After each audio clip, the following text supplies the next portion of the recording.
అదృష్టంతో పైకి వచ్చిన వాడికి చెట్టు ఎక్కడం మాత్రమే తెలిసి ఉంటుంది. అదే స్వయం కృషితో వచ్చిన వాడికి చెట్టు ఎక్కడం, దిగడం రెండూ తెలిసి ఉంటుంది.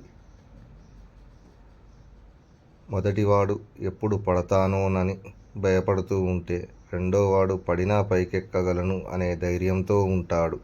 అదే అదృష్టానికి, స్వయం కృషికి తేడా. ఇంట్లో పెద్దవాళ్ళ చేతుల్లో నిర్ణయాలు ఉన్నంత వరకు ఆ ఇల్లు ముక్కలవ్వదు. ఎప్పుడైతే ఇంట్లో అందరూ పెద్దవాళ్ళమయ్యామని అనుకుంటారో అప్పుడు ఆ ఇల్లు ముక్కలవ్వడానికి పెద్దగా సమయం పట్టదు.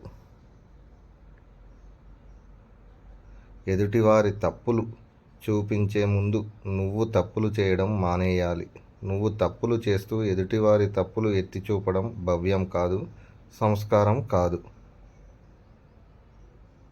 Please watch and subscribe my channel.